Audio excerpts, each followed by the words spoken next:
Hello and welcome back to another coaching session from leadershipmentor.com.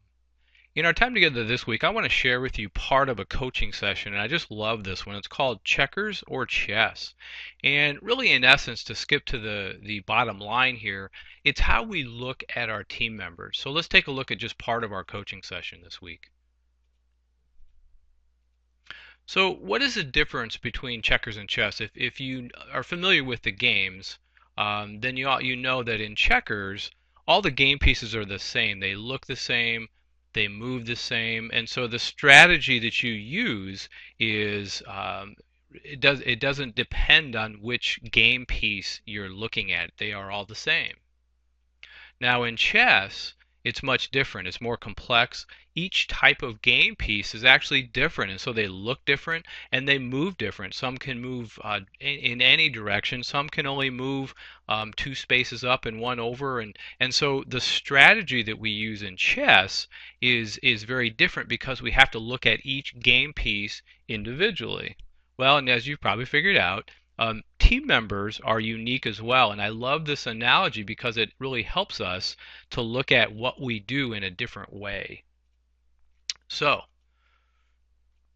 if you're an average manager, the way you approach what you do is, again, you view the team members all the same way. Much like in checkers, what you see in front of you is a group of 5, 10, 15, 20 people, and they're all the same. And so you approach the training, how you motivate them, the way that you communicate them with them, all in the same way. You have one style, one approach, and some people respond to it and some people don't. And the average manager is going to focus on what is wrong and then attempt to change that behavior. And that's oftentimes we look at our job as kind of a police, a cop. And so what we do is we just make sure that everybody's doing what they're supposed to be doing, and what we act on is the behavior that we don't want. And so it's kind of that leave alone zap approach that we utilize.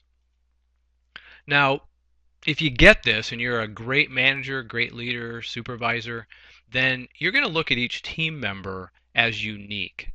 So you're going to get to know them, and you're going to really find out what motivates this person, not the group, but the individual.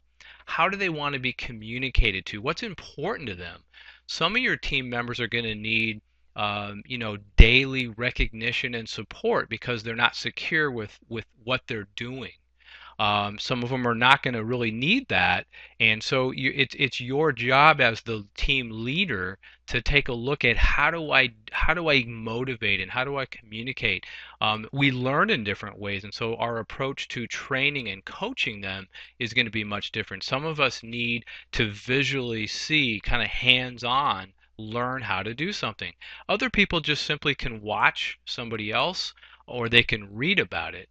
And so it's important that we get to know each other. And that's why in our full coaching program, we really emphasize this communication plan where we talk about doing one-on-ones effectively, and we learn how to ask open-ended questions. And I think great managers also identify talents and skills, and they use them to benefit the individual, the team, and the organization. And that is so important. Again, as we look at these individuals differently, we have to utilize their skills. We can't force everybody on the team to have the same skills or just have them leave the team or the organization. Everybody can contribute in different ways, and it's important that we look at that and understand that that's potentially your greatest asset on the team is finding out what that talent or skill is and then utilizing that. So that's really it. Again, this is just part of our full coaching program on checkers and chess. We go into a lot more detail in the full session about really how you would approach your team members and things like that. But I just wanted to share that little part of checkers and chess.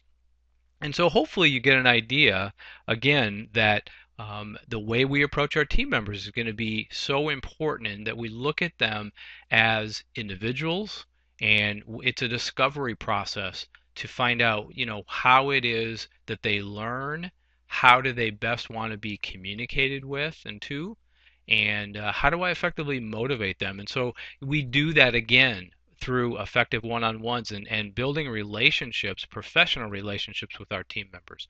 So that's really it.